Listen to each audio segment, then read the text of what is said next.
साहूणम् प्रभुधूले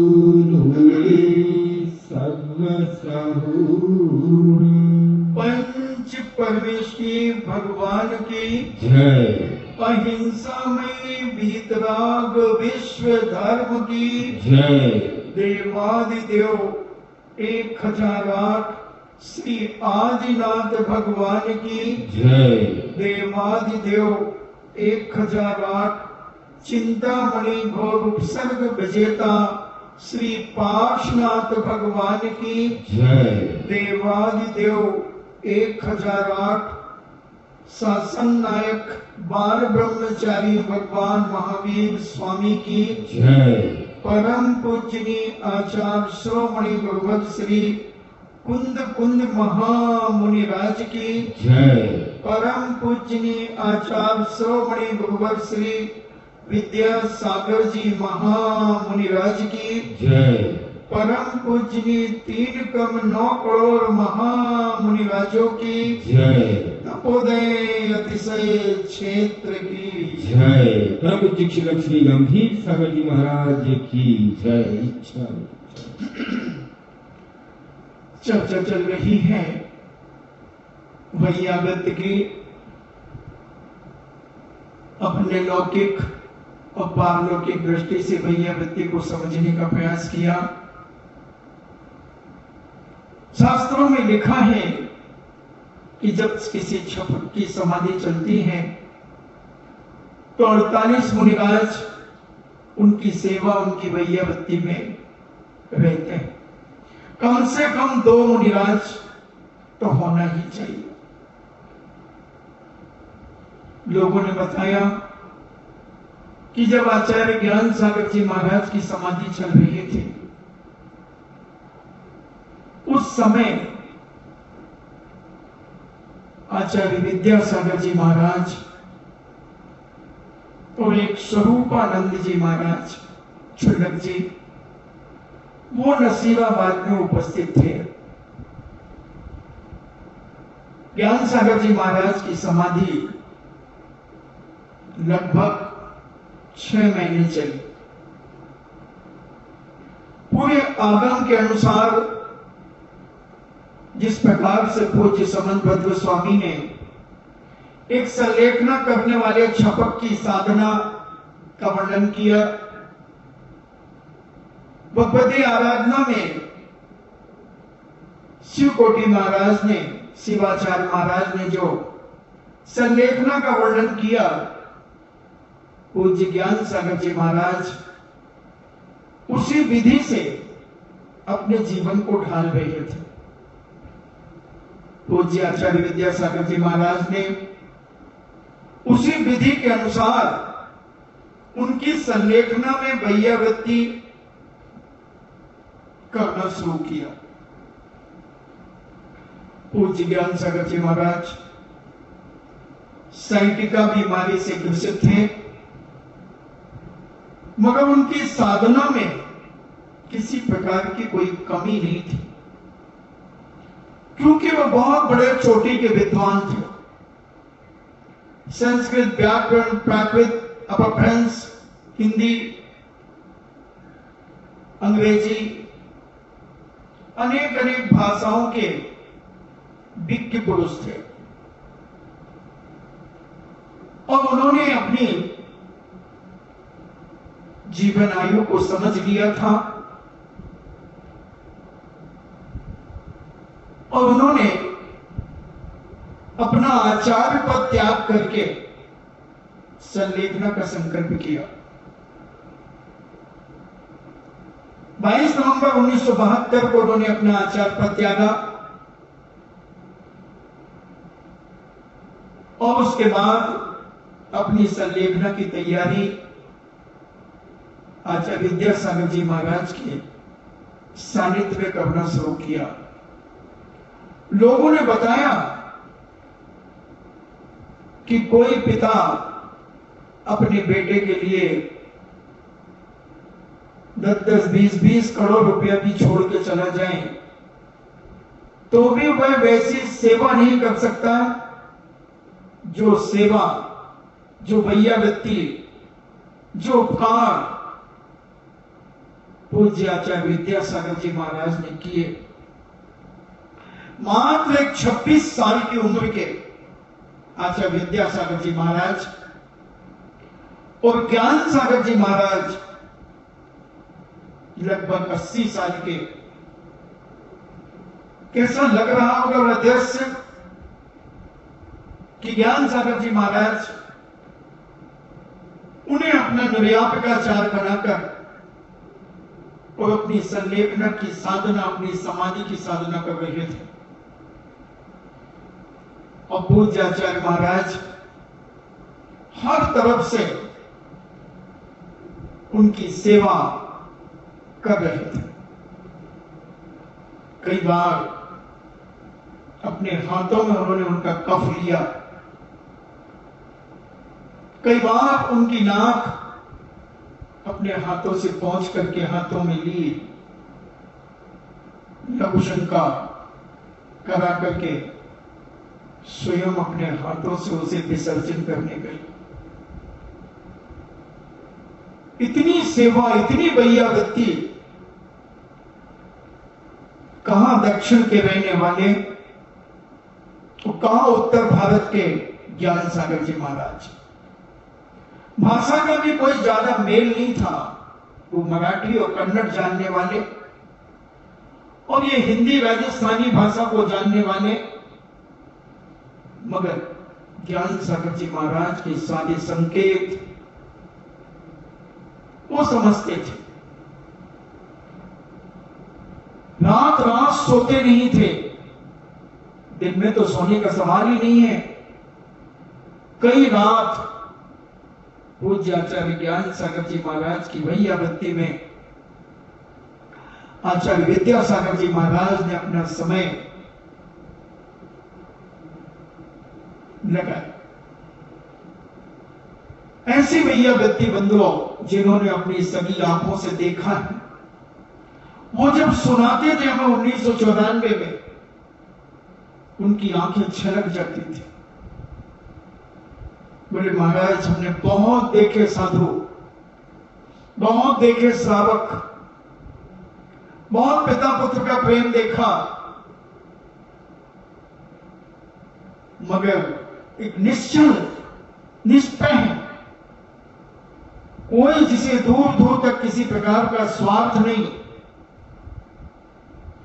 ऐसे पूज्य आचार्य ज्ञान सागर जी महाराज की समाधि में पूरा समय उनकी सेवा में बिताया। इतनी छोटी उम्र में बताते, एक महाराज उनकी समाधि के लिए आए, सुपार्श सागर जी, ज्ञान सागर जी महाराज की भैया व्यक्ति करने के लिए आए, और जो बैकुंडी ज्ञान सागर जी महाराज के लिए बनाई गई थी, बना करके तैयार की गई थी, और अचानक जो भैया व्यक्ति करने आए थे सुपार्श सागर जी महाराज, वहीं चल बसे। उनकी समाधि हो गई और उसी बैकुंडी में जो ज्ञान सागर जी के लिए बनाई गई थी, वो बैकुंडी उनके लिए कामयाब। ज्ञान सागर जी महाराज सारे विधि विधान को जानते थे, बहुत बड़े ज्योतिषाचार्य भी थे, मगर उन्होंने ज्योतिष का प्रभाव, ज्योतिष का प्रचार प्रसार कभी नहीं किया। ज्ञान होना अलग चीज है और किसी को बांटना अलग चीज है। सब जानते थे।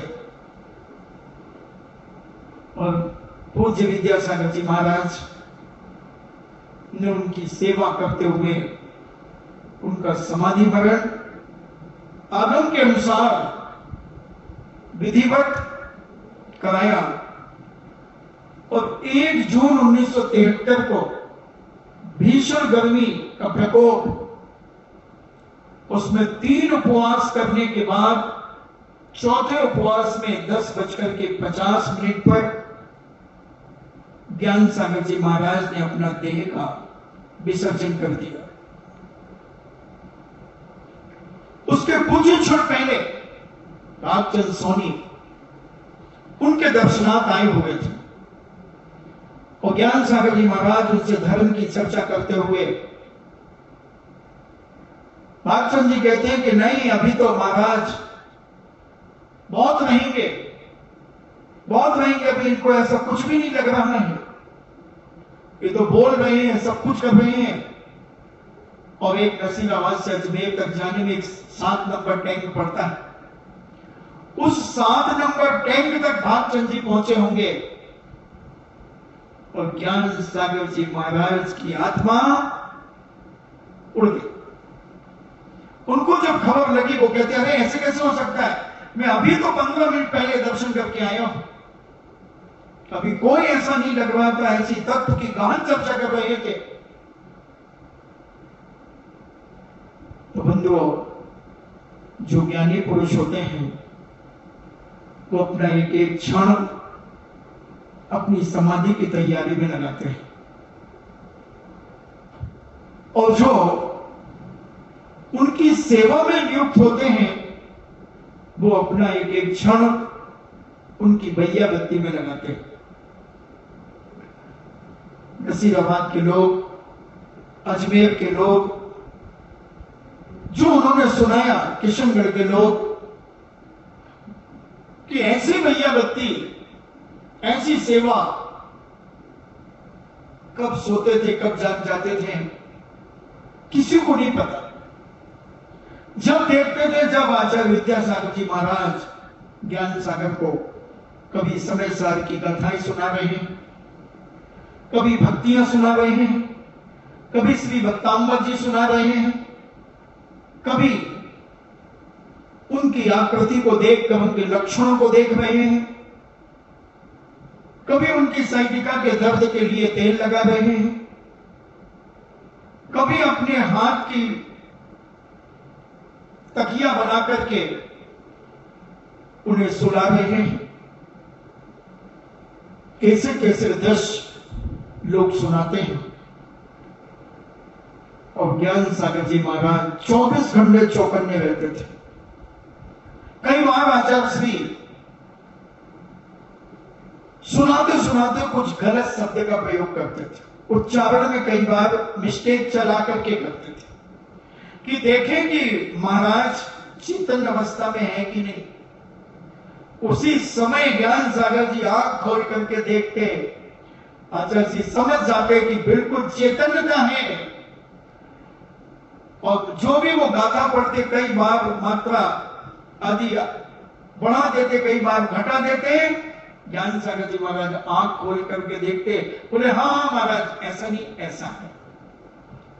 ऐसी गुरु के लिए इस तरीके से उन्होंने चेतन अवस्था में रखा। और आचार्य श्री ने तो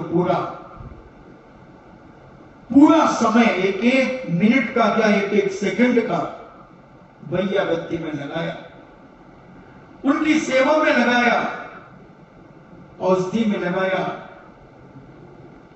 और जो उनसे पाया किसी दूसरे ने नहीं पाया।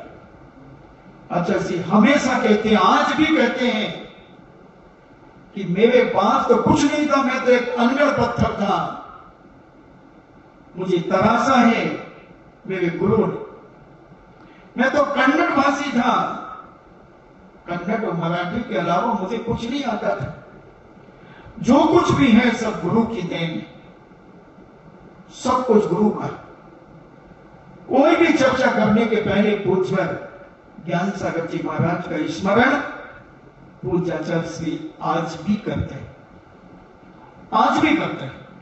हंसते हंसते ज्ञान सागर जी का ऐसे संस्मरण सुना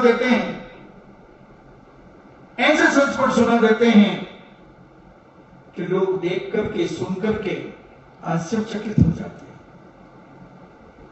प्रभावना ना हो भले, मगर अप्रभावना नहीं होना चाहिए।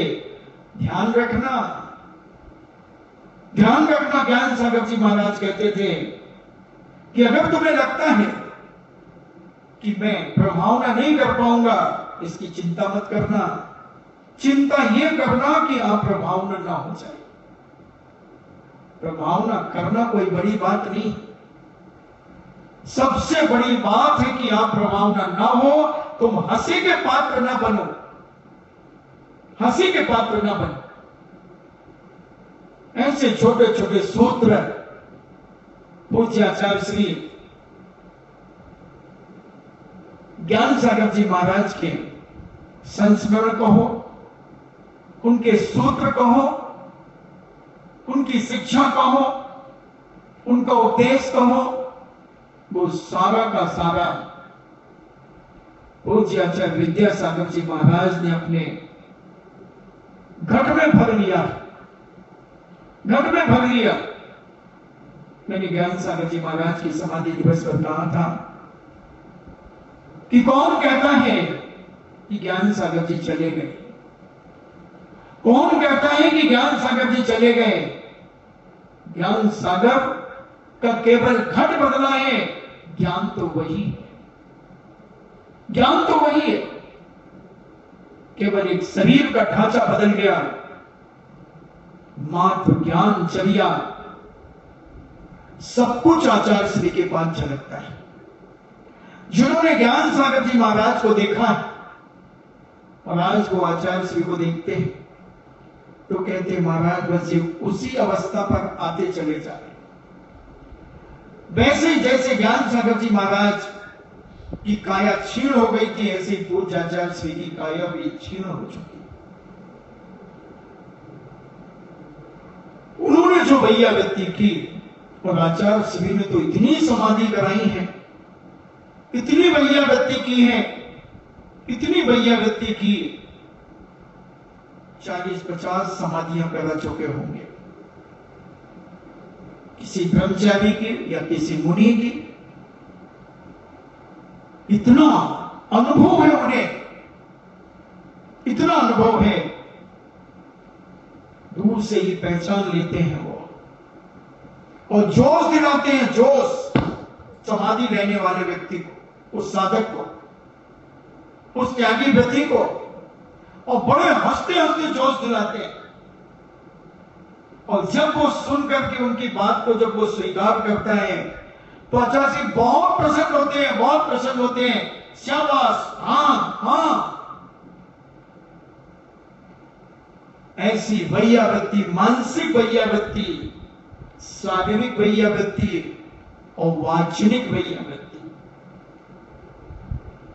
ये सारी प्रकार की वैयावृत्तियां जिसके अंदर आ जाती हैं बंधुओं, वो भावना, वैयावृत्त भावना अपने जीवन में प्राप्त कर लेता है। आचार्य श्री की तो एक शब्द वैयावृत्ति से उद्भूत होता है। आचार्य श्री की मानसिकता वैयावृत्ति से भरी होती है। उनकी काया वैयावृत्ति का ही प्रतीक है। और ऐसी काया, ऐसी वाचनिकता, ऐसी मानसिकता के द्वारा वो जो छपक की सेवा करते हैं, सपक की जो वैयावृत्ति करते हैं, वो बड़े अनुभव सिद्ध हैं, सिद्ध पुरुष हैं, सिद्ध पुरुष हैं। और वह जब कोई छपक उनके चरणों में जाता है, वो देखते हैं कि अभी इसके लक्षण नहीं है, अभी काफी समय है, कभी कह देते हैं अभी हमें ऐसा ऐसा बताते हैं, ये करो, फिर हम देखेंगे, फिर हम देखेंगे। वो बहुत ध्यान रखते हैं,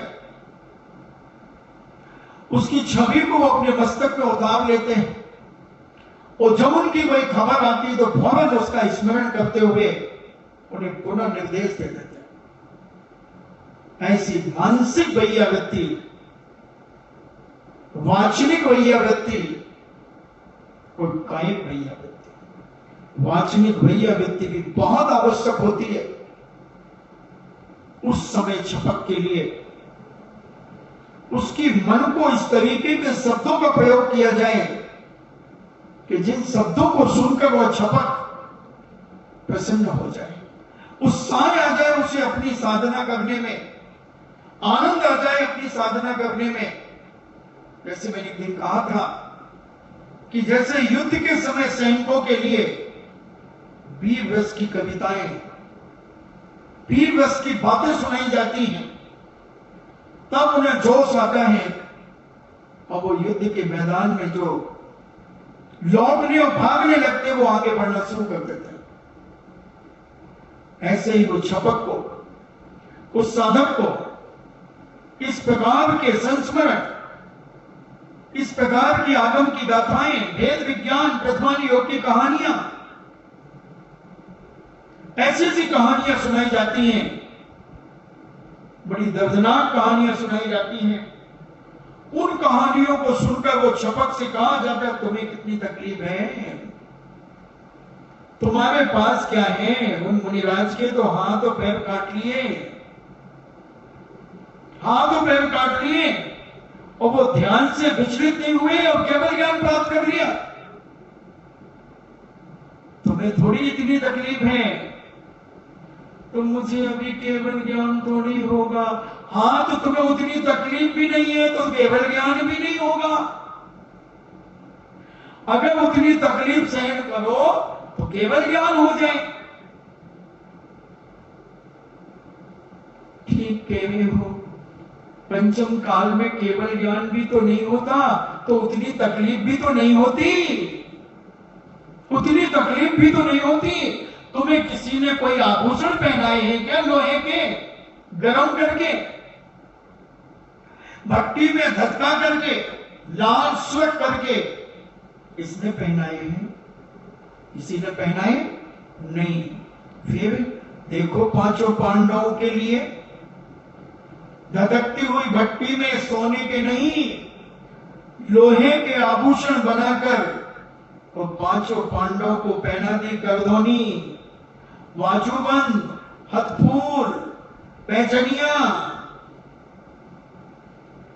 गले का हार, कुंडल, मुकुट, धधकती हुई आग में से निकालकर दुर्योधन के भांजे ने, दयाद ने ऐसे आभूषण पहना दिए। फिर भी पांचों पांडव अपने ध्यान से विचलित नहीं हुए। तुम्हें तो हवा की जा रही है, तुम्हारा तो पसीना पोंछा जा रहा है, तुम्हें तो ठंडी पट्टी, गर्म पट्टी लगाई जा रही है, तुम्हें तो मिट्टी की पट्टी लगाई जा रही है, तो बोलो इतना कष्ट है? लोहे के गर्म आभूषण पहनने में कितना कष्ट है? ये थोड़ी सी लू चल रही है गर्म, क्या फर्क पड़ता है? और आत्मा तो अपनी न ठंडी से गलती है, न गर्मी से गलती है, न आग में जलती है और न पानी से सड़ती है। अपनी आत्मा तो अजर अमर चैतन्य स्वरूप है। ये तो सब पुद्गल को हो रहा है, काय को हो रहा, काय सो तुम हो नहीं, पुद्गल सो तुम हो नहीं। ऐसी अनेक अनेक प्रकार से वैया व्यक्त की जाती है। आदमी का अगर मन प्रसन्न कर दिया जाए, बिगड़ती समाधि भी सुधर जाती है, सुधर जाती है, बिगड़ा आदमी भी सुधर जाता है। वैयावृत्ति परिवार में भी ऐसी वैयावृत्ति हो कि बिगड़ा आदमी सुधर जाए। बस थोड़े से हम नम्र हो जाएं, घर का सारा वातावरण सुधर सकता है। और कोई सुधरे या न सुधरे, अपन तो अपने आप का परीक्षण करो कि कल जितना मैं कसाई था, कल जितना मैं क्रोधी था, कल जितना मैं मानी था, कल मैं जितना मायाचारी से युक्त था, कल मैं जितना लोभी था, कल मैं जितना रागी द्वेषी था, आज कितना कम हुआ है। आज सुई की नोक के बराबर भी अगर कम हो गया है बंधुओं, तो तुमने कुछ पाया है। तुमने कुछ पाया है। क्रोध एक सुई की नोक के बराबर कम किया है, मान एक सुई की नोक के बराबर कम किया है, मायाचारी एक सुई की नोक के बराबर कम की है, लोभ एक सुई की नोक के बराबर कम किया है, राग देश सुई की नोक के बराबर कम किए हैं। तो बंधुओं 6 सुई की नोक तुम्हारी कम हो गई। बोलो कुछ तो पाया, कुछ तो पाया। ऐसे प्रतिदिन अगर अपने आप को, इन कसायों को तुम घटाते चलो, इन राग देश को घटाते चलो और क्षमा को बढ़ाते चलो, माधव आर्जव को बढ़ाते चलो, सोच को बढ़ाते चलो, सत्य को पाते चलो। अभी से चालू करो, आज से ही चालू करो कि जब मुझे गुस्सा का मौका आएगा तो मैं तत्काल किसी को जवाब नहीं दूंगा, भले 5 मिनट बाद बोलूंगा, 5 मिनट बाद जवाब दूंगा, थप्पड़ मार दूंगा, मगर उसकी बात पूरी होने के पहले मैं जो थप्पड़ मार देता था अब वो 5 मिनट बाद मारूंगा। 5 मिनट के बाद तो कसाएं कुछ कम हो जाएंगी, उत्तेजना कम हो जाएगी। अहंकार जो मुझे आता है, अगर कोई मुझसे कुछ कह देता मुझे एकदम दम भरता है, मैं 5 मिनट बाद अहंकार करूंगा, मैं 5 मिनट बाद मायाचारी करूंगा, मैं 5 मिनट बाद लोभ करूंगा, मैं राग द्वेष करूंगा, मगर 5 मिनट बाद डायरेक्ट उसके आते ही राग नहीं करूंगा, उससे राग नहीं करूंगा।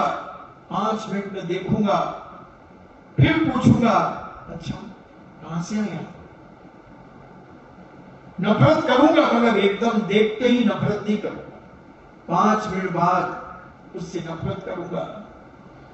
आधा घंटा बचा लिया तुमने, आपसे बचने के लिए आधा घंटा तुम्हारा पवित्रता में चला गया।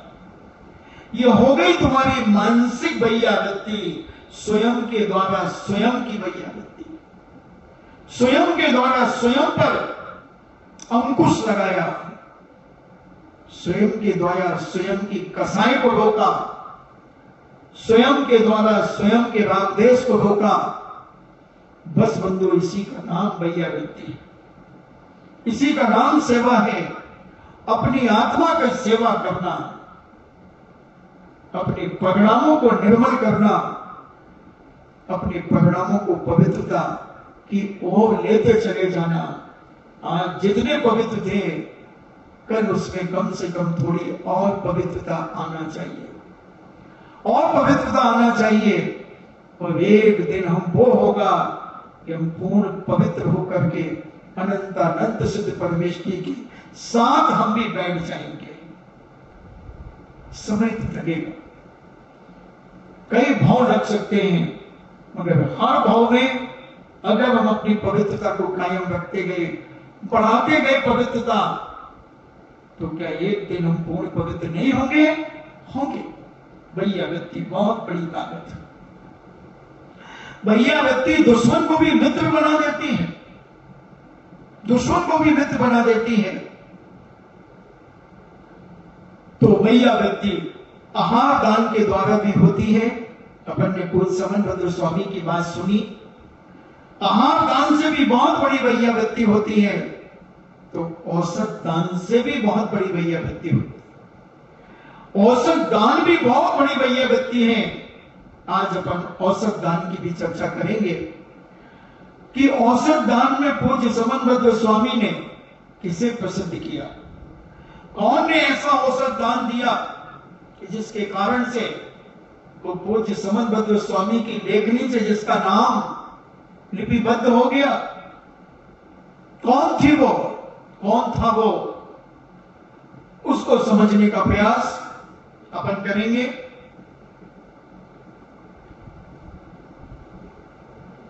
इस जम्बूद्वीप में एक भरत क्षेत्र है,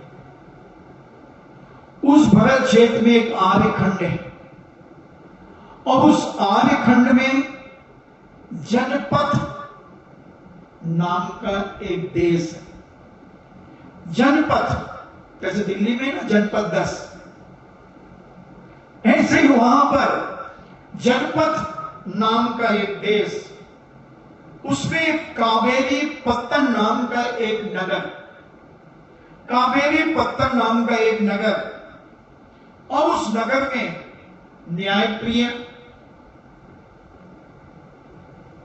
सर्वगुण संपन्न उग्रसेन नाम का एक राजा राज्य करता है, जिसकी चर्चाएं आसपास के संपूर्ण नगरों में, राज्यों में फैली हुई है।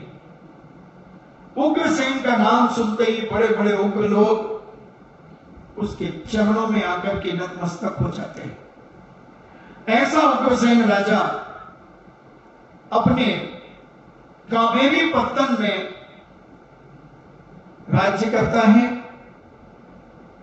और वहीं पर एक धनपति नाम का एक नगर सेठ रहता है। धनपति यानी धन का पति, ऐसा धनपति सेठ रहता है, और उस सेठ की सेठानी जिसका नाम है धनश्री, धनपति सेठ की सेठानी का नाम धनश्री है। उन दोनों के सहयोग से उनके घर में एक मंगल कलश उत्पन्न होता है। उस मंगल कलश को देखने के लिए दूर दराज से लोग आना शुरू होते हैं। जैसे चर्चा होती है कि धनपति सेठ और धनश्री सेठानी के यहां एक मंगल कलश उत्पन्न हुआ। हमने देखा जब चातुर्मास का मंगल कलश लोगों के घरों में जाता है तो बहुत सारे लोग उस मंगल कलश को के साथ जो आते हैं उनके लिए उपहार देते हैं। कोई मिठाइयां देते हैं, कोई बर्तन बांटते हैं, कोई श्रीफल बांटते हैं। तो ऐसे उस मंगल कलश के दर्शन करने के लिए बड़े बड़े सेठ, साहूकार, श्रावक श्राविकाएं धनपति सेठ के यहां पर पधारते हैं, और धनपति सेठ उस मंगल कलश के उत्पन्न होने पर आने वाले अतिथियों के लिए भोजन व्यवस्था के साथ साथ उपहार की भी व्यवस्था करते हैं। अनेक अनेक प्रकार के उपहार प्रत्येक श्रावक श्राविकाओं को दे रहे हैं। सेठ साहूकारों को भेंट दे रहे हैं। अपनी अपनी हैसियत के अनुसार उन सेठ साहूकारों को भेंट दी जा रही है।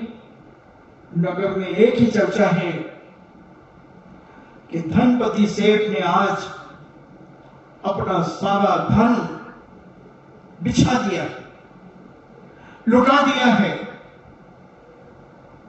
एक एक नगर नगर में बड़ी विशाल चर्चा को लेकर लोग थक नहीं रहे। जब तक उस मंगल कलश का नामांकन नहीं हुआ तब तक सेठ जी ने प्रतिदिन उपहार बांटे। उसके पहले 9 महीने तक अपने नगर के गरीब से लेकर अमीर तक, अमीर से लेकर गरीब तक प्रतिदिन उपहार बांटे, प्रतिदिन भेंट की, जिनालय में अभिषेक पूजन कराए, बड़े बड़े विधान कराए, बड़े बड़े मांगलिक अनुष्ठान कराए। और ऐसा 9 महीने के बाद जब मंगल कलश उत्पन्न हुआ तो उस मंगल कलश को देखने के लिए अपार जनता का जन समुदाय उनके उस कोठी पर आया, कोठी पर आया, और एक भी व्यक्ति खाली नहीं गया। मैंने गुना में देखा कि जब पूज्य मुनि श्री का आहार जिसके घर पे होता था वो बुलौआ करता था, बुलौआ। जैसे अभी राधे जी के यहां हुआ तो सुनने में आया कि आज बुलौआ है। मध्य प्रदेश में तो ये बुलौआ होता ही है। जो भी जिसके यहां भी बड़े महाराज के आहार होंगे उसके यहां बुलौआ होगा। तो गुना में केसर का दूध, और महिलाएं तो लोभी होती हैं, बड़ी खतरनाक होती हैं।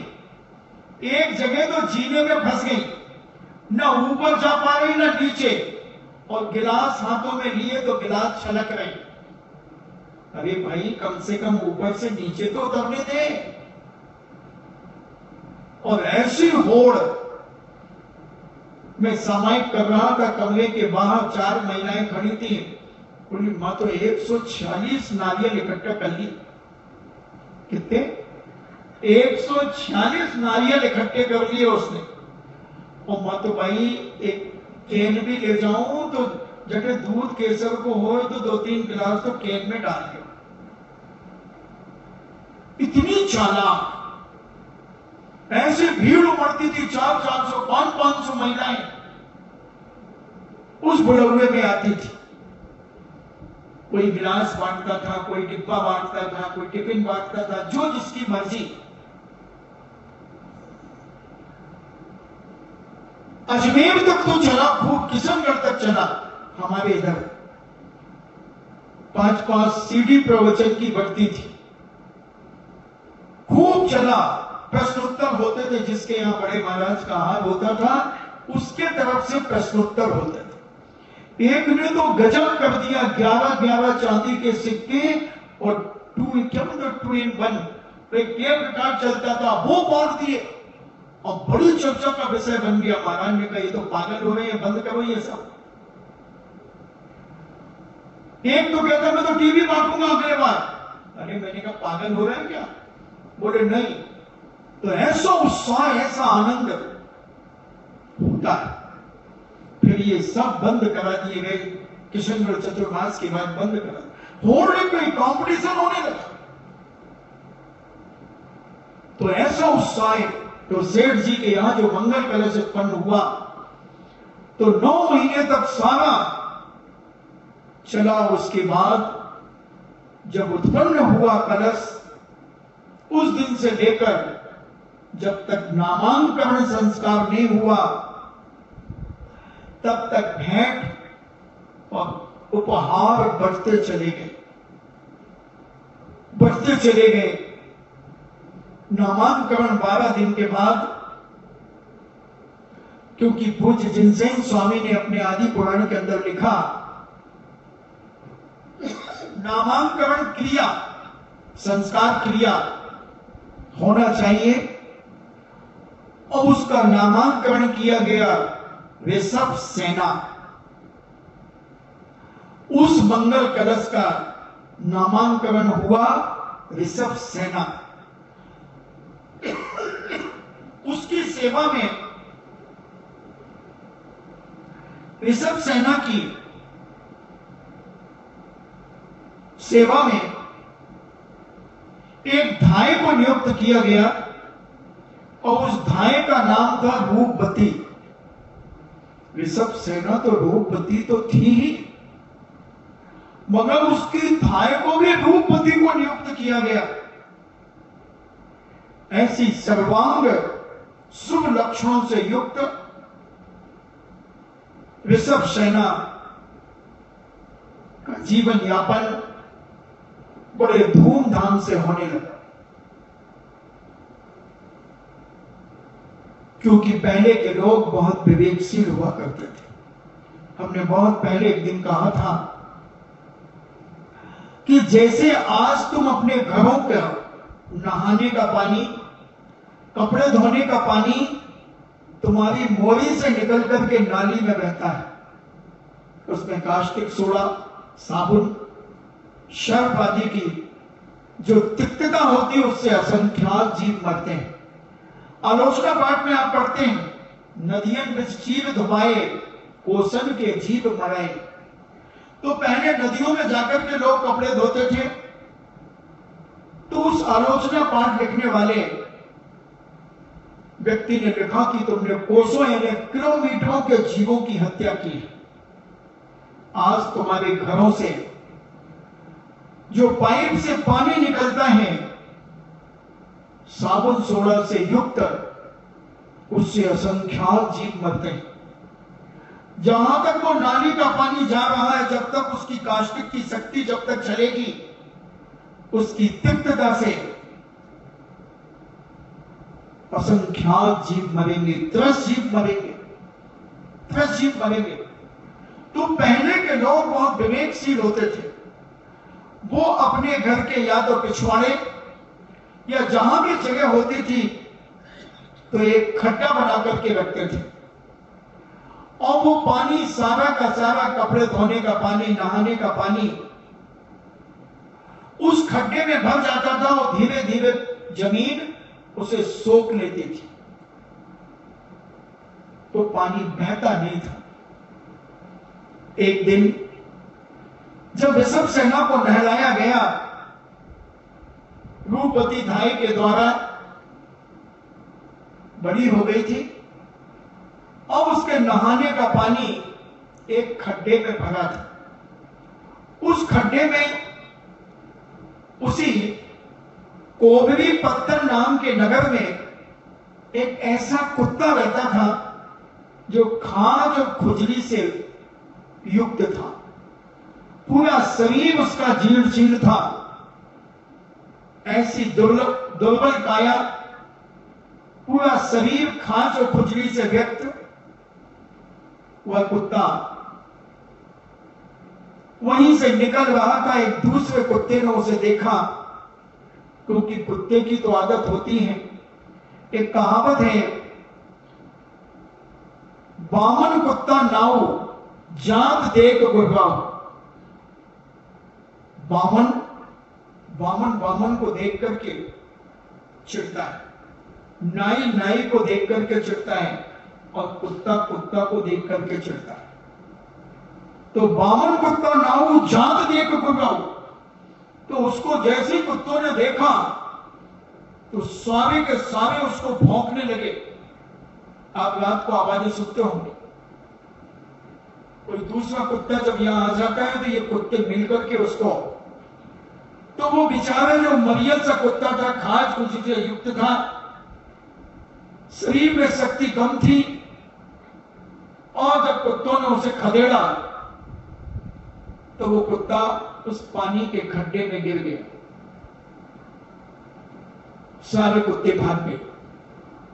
एक बार कुत्तों का सम्मेलन चल रहा था दिल्ली में, बहुत विशाल सम्मेलन था कुत्तों का। तो कुत्तों के सम्मेलन में सारे भारत के कुत्ते जा रहे थे, मथुरा से भी कुत्ते जा रहे थे। तो मथुरा से दिल्ली कितनी 200-300 किलोमीटर होगी, 300 किलोमीटर होगी लगभग, बल्कि ज्यादा ही होगी, नहीं इतना ही होगी। और वह कुत्ते 2 दिन में पहुंच गए मथुरा से दिल्ली। तो कुत्तों का आयोजन करने वाले, जो सम्मेलन का आयोजन करने वाले कुत्ते थे, उन्होंने कहा भाई तुम तो बड़े विफोर आ गए। बोले भाइयों की बदौलत आ गए। बोले मतलब?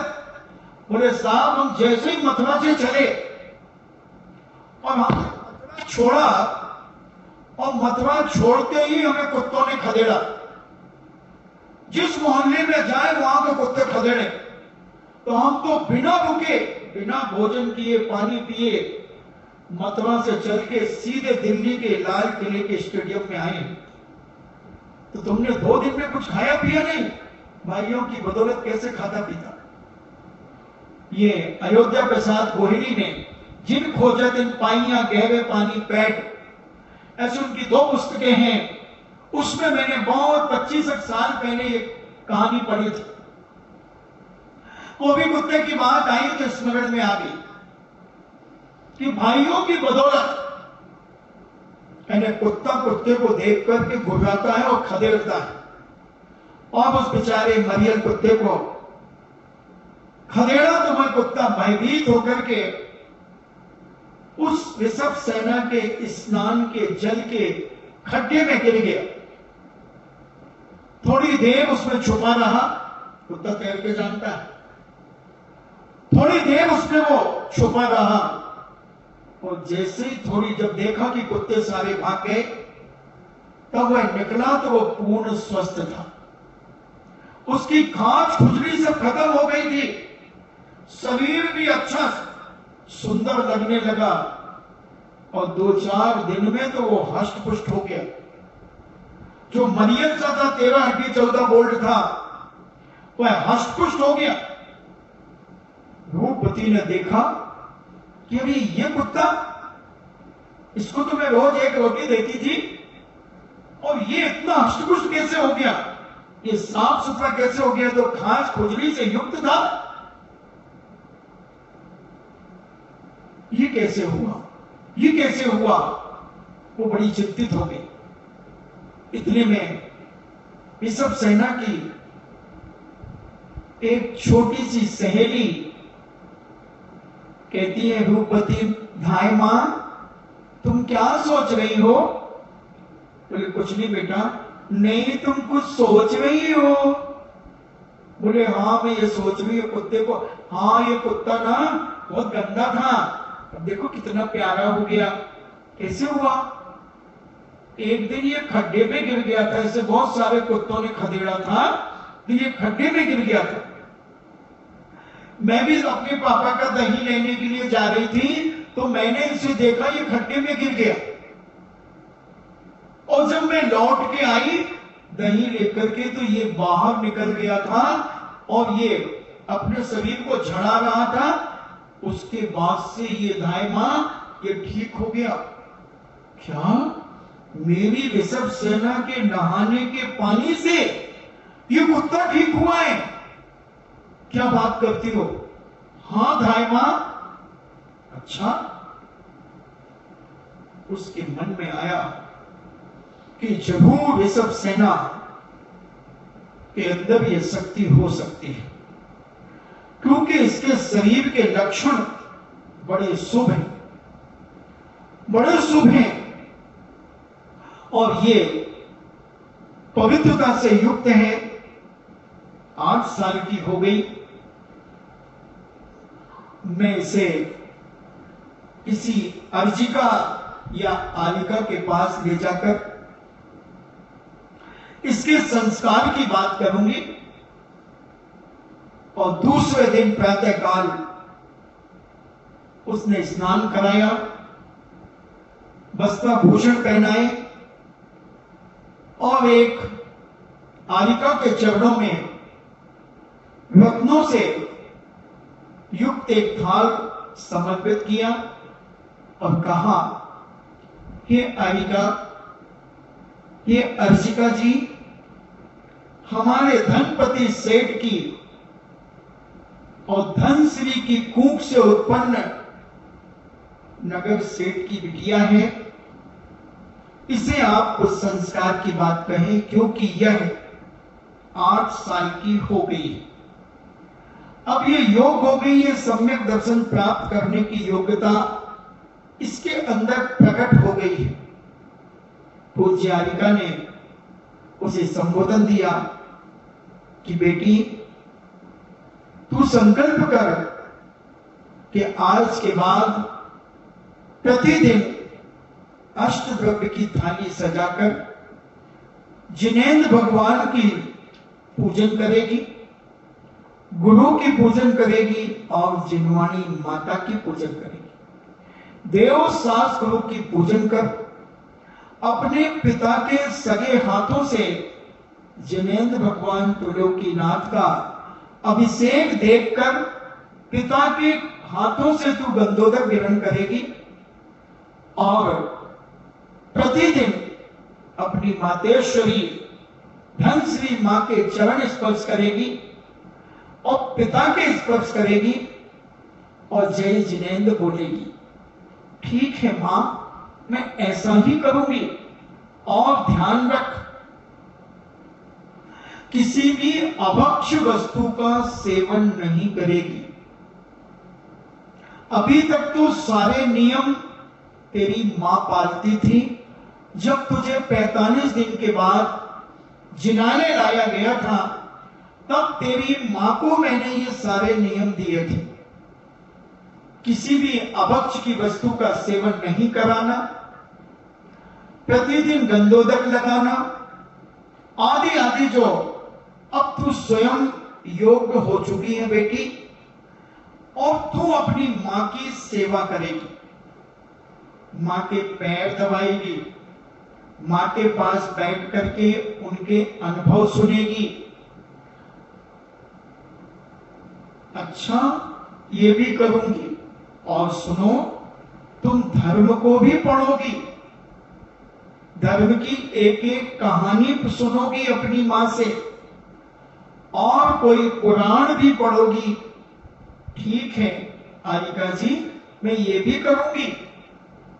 और अब मैं पढ़ने जाऊंगी तो मुझे क्या करना है? हां, तुम्हें पढ़ने तो जाना ही है, मगर जब तक तुम्हारा पाणी ग्रहण नहीं होता, तब तक तुम सारी दुनिया के पुरुषों को जो तुम्हारे बराबर हो उनको भाई की दृष्टि से देखो, जो तुमसे बड़े हो उन्हें पिता की दृष्टि से देखो, और जो तुमसे छोटे हो उन्हें अपना छोटा भाई मान करके उनसे तुम वार्तालाप करो, और भैया कर करके बोलो, चाचा कर करके बोलो। ऐसा अपना परिणाम सदा पवित्र रखना, कभी कोई व्यसन नहीं करना, कोई ऐसी अभक्ष्य वस्तु अपने मुख में मत डालना जो अपने धर्म को कलंकित कर दे, जो अपने परिवार की इज्जत को मिट्टी में मिला दे। इसका सदा ख्याल रखना। कभी किसी कीड़े मकोड़ों को, चींटी को, किसी जानवर को मत मारना, कभी चोरी नहीं करना, कभी मांस आदि का सेवन नहीं करना, शहद का सेवन नहीं करना, शराब का सेवन नहीं करना। सारे सप्त व्यसनों को उसे समझा करके त्याग करा दिया। ऐसा सब कुछ कराकर उस बिटिया को एक श्राविका बना दिया। और नगर में साधु संत अगर आते हैं जो पवित्र आचरण करने वाले हों, जिनकी चर्या पवित्र हो, उन्हें हो सके तो आहार दान दिया करो। हाँ, मेरी मां जब भी नगर में साधु होते हैं तो उनका परगाहन करती है। हाँ, तो अब तुम भी आहार दे सकती हो बेटी, पुत्री, क्योंकि 8 साल के बाद हर बच्चा आहार दे सकता है। ठीक है आरिका जी। और धाय उस बिटिया को पूज्य आरिका से संस्कारित कराकर सेठ धनपति और धनश्री भी पीछे से आ गए थे, और उन्होंने चुपचाप छुप करके बिटिया के सारे संस्कारों को सुना। और जैसे बिटिया उठने लगी, माता पिता दोनों पहुंच गए और कहा, हे आरिका जी, ये हमारी ही बेटी है, आपने बहुत अच्छा संस्कारित किया, और हमें भी आशीर्वाद दीजिए कि मैं इसके नियम का पालन करवाती रहूं। धनश्री ने जब ये बात कही तो आरिका जी ने उन्हें भी संबोधन दिया कि तुम अपने परिवार में स्वाध्याय का संस्कार डालो, क्योंकि स्वाध्याय के माध्यम से बच्चों को ज्ञान प्राप्त होता है, उनकी भाषा सुधरती है, भाषा शैली सुधरती है। हम जब गुना में छात्रावास कर रहे थे, पवन जी थे, पवनजीत कठरिया। तो ऐसे मैंने एक दिन प्रवचन दिया, तो उनके बच्चों के बच्चे 6-7 थे, वो सारे दूसरे दिन लेकर के आ गए और बोले महाराज इन सारे बच्चों से कहो कि ये स्वाध्याय करेंगे। मैंने कहा देखो बाबूजी, मैं क्यों कहूं, मैं तो उपदेश देता हूं, मैं बात नहीं करता कभी किसी को। बोले नहीं, ये आपकी बात मानेंगे महाराज जी, आप तो जो कह दोगे मैं ये बच्चे छू चपाट नहीं करेंगे। मैंने कहा बच्चों तुम सब मिलकर के स्वाध्याय करोगे? बोले जी। और हमने कहा तुम सारे पूरा परिवार लेकर के आए, अपने बेटों की बहुओं को लेके आए, सब लेके आए, और उनके घर में स्वाध्याय चला, कई वर्षों तक चला। अब बच्चे बाहर पढ़ने चले गए, अभी जो है वो करते हैं, थोड़ा कम करते हैं। और वो बाबूजी तो ऐसे वैरागी हो गए कि पूज्य आचार्य विद्यासागर जी महाराज का आशीर्वाद लेकर एक वर्धमान सागर जी महाराज से दीक्षा धारण कर, अभी उनका चातुर्मास सतना में हो रहा है। तो ऐसा परिवार का प्रभाव स्वाध्याय का ऐसा पड़ता है। हालांकि मैं पहले से, और बैंक में मैनेजर थे पहले, थोड़ा स्वाध्याय तो करते थे, फिर धीरे धीरे और रुचि बनी और स्वाध्याय उनके बच्चों के अंदर भी आया।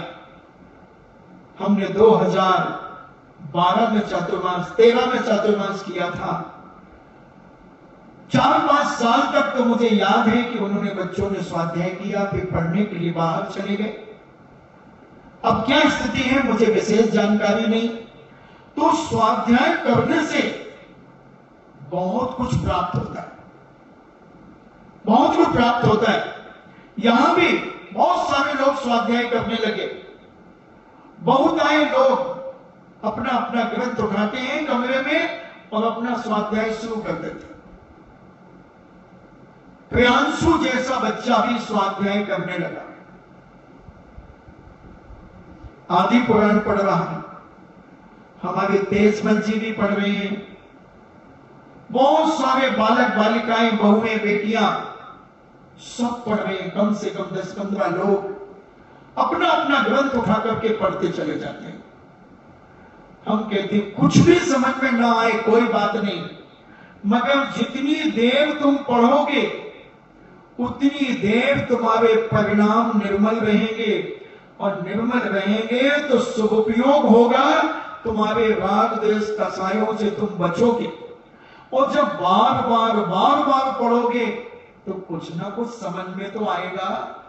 अगर हम एक पेज पढ़ेंगे तो उस एक पेज की एक लाइन तो हमें समझ में आएगी। और हमने 300 पेज का ग्रंथ पढ़ा, मान लो उदाहरण, तो 300 लाइनें हमें समझ में आ गई, और 300 लाइनें कम से कम 6 पेज में मान लो, एक में 25 मानो, तो 6 पेज हमें उस ग्रंथ के समझ में आ गए। और 6 पेजों में कोई ऐसी बात हमें समझ में आ गई जो हमें नर से नारायण बना दे, जो हमारी आत्मा को परमात्मा बना दे। कोई भरोसा नहीं बंदो जीवन को बदलने में। इसलिए अपने घरों में ये स्वाध्याय की परंपरा चालू रखें बंदो, और इसके माध्यम से हम बहुत कुछ पा सकेंगे। अपन फिर चर्चा करेंगे। आपका समय हुआ, अभी याद रखें, ऋषभ सेना के स्नान से एक कुत्ता स्वस्थ हुआ है, निरोगी हुआ है, उसकी काया निरोगी काया हो गई है, और उस बिटिया को, ऋषभ सेना को आनिका जी ने संस्कारित किया है। उसकी मां ने स्वाध्याय का संकल्प अपने घर में करने का संकल्प किया।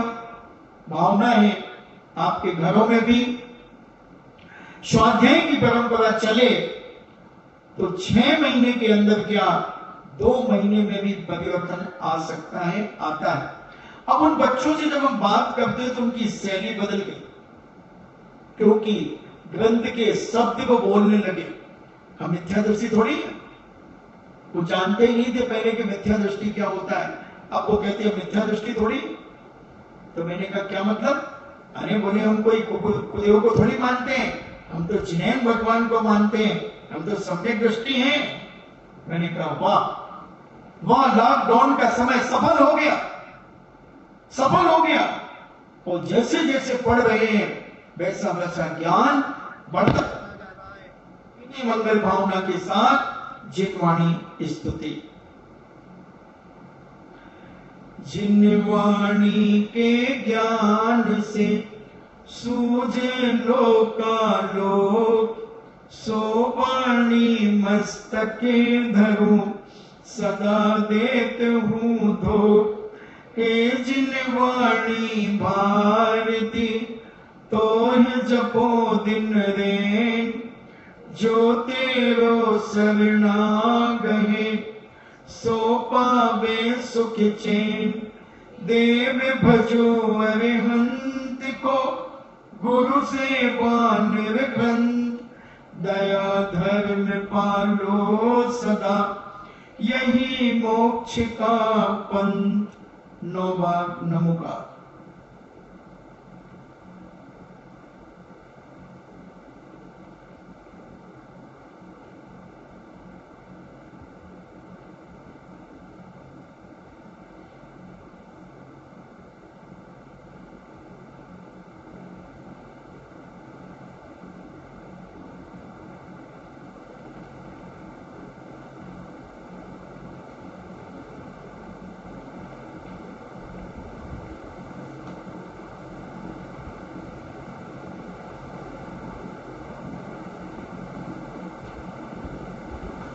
परम पूजनीय द्वादशांग जिनवाणी माता की।